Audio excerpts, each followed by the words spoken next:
Some kind of strange little creature buzzing right there.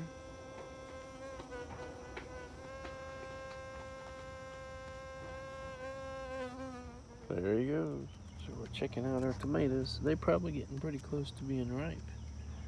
But look, there's a baby one there, and a couple babies right there and there. Citramella seedlings there that we planted, a few weeks ago. It's coming up. It's got some nice big fat leaves coming out. Very nice. Nasturtiums, I guess, decided to go ahead and start flowering in the pot, even though we got a lot of yellowing leaves. And since it's so late in the season, we got to put them in kind of shade. So maybe we'll put them over here with these taro and stuff. Hope the dogs or squirrels or whatever don't dig them up. Well, they don't look that great right now because they're all floppy, but maybe they'll straighten out a little bit.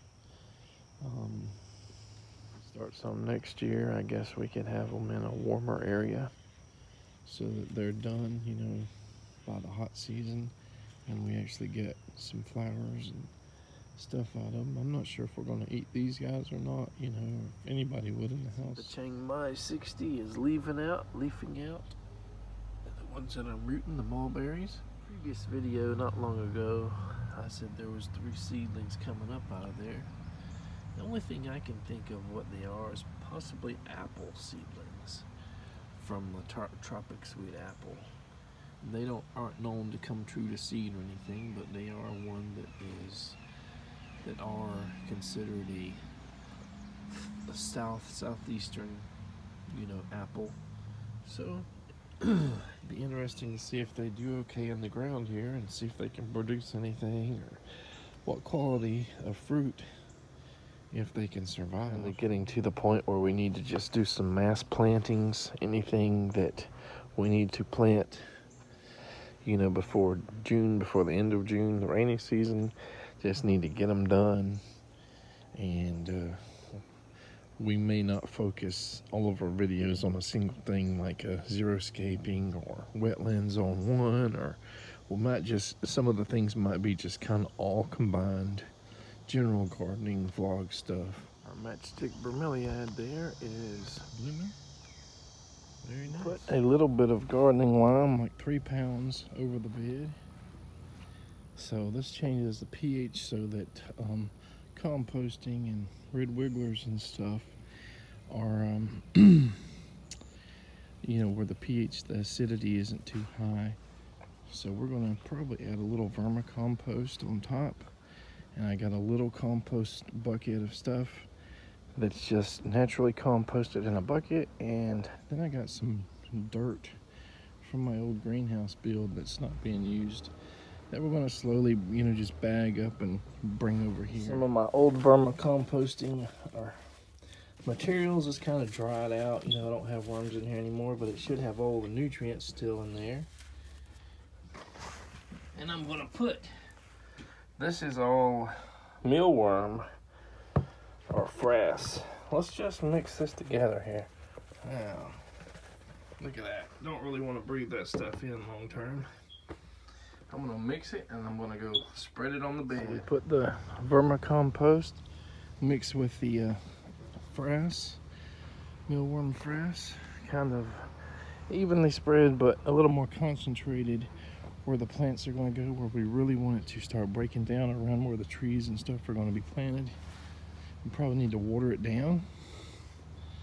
Start adding soil. Well, that little compost container didn't have a whole lot, but that's like 30 or 40 pounds. This is the most dense, wet muck and full of worms at least. See?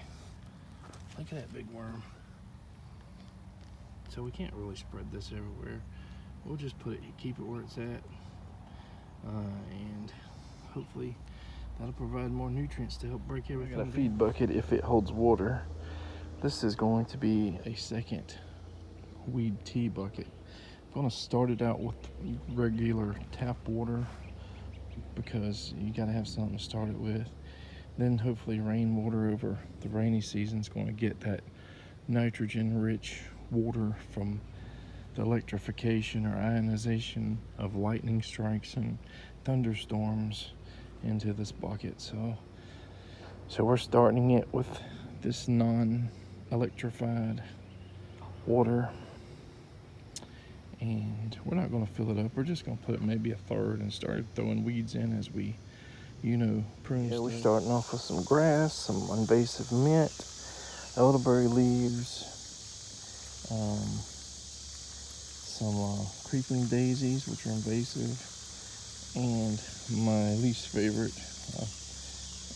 Virginia creeper. And we probably got some Biden's alba in here as well. I'm just going to fill it up a little bit more and just let it ferment for a while. We're going to put maybe some sugar, maybe a little bit of coffee tomorrow over the next couple of days, and see how it goes. Some goldenrods and some other things in there. And some people might say, well, why would we keep like an open container here with all these mosquitoes out there? But once this starts fermenting, it seems to keep the mosquitoes away. Any lizards or anything that fall in and can't get out, they like pass away. This is like toxic to mosquitoes, or at least it's keeps them away. It may not for the first week or whatever, and it's supposed to take 6 weeks to brew, or somewhere along that. Maybe hot weather, it might be half that time. But this is the start.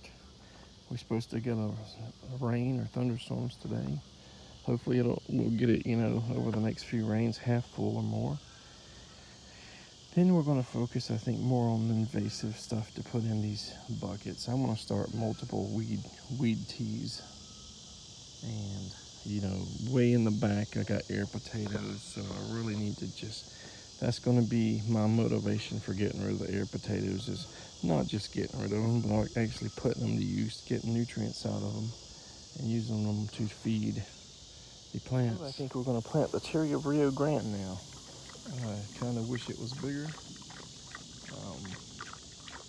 Hopefully it'll grow faster in the ground. And these guys supposedly like some wetness, and pretty much shaded by oaks or whatever is what I've been told, to try to keep it from freezing in the winter. So this was in an air pruning container, and the root system was not very good on it. So it wasn't calm, didn't hold the soil together at all. So let's hope this guy is going to be okay. Pain in the butt, but that's fine if it survives. We got it watered in, dug in, and got a little thing here just to mark that something's there, because weeds can overtake this area pretty fast. This guy here is I think he called it an echo yellow cattley guava, which is supposed to be more cold hardy than the regular lemon cattley or yellow cattley guavas. It's supposed to be about the same as the strawberry cattley guava. And I was hesitant to buy something this small, but he said just plant it in the ground. If it freezes back, it should come back from the roots. Shouldn't worry about the size or protecting it. I'm still hesitant, but we're gonna plant it and see. So we got this guy planted. Again, it had a big, heavy or long bucket, but roots were pretty short. Put it here, not quite like under oaks, but we got like a whole wall of elderberries, and this shady, trees all over here, and a wall back there. So hopefully all the composting wood around here from the pile and chop and drop and all will help it, give it some winter protection. That's probably all for this video. We got a lot of other stuff to plant, but got other stuff to do, and maybe we'll make another video or two today. I'm not sure. Take care.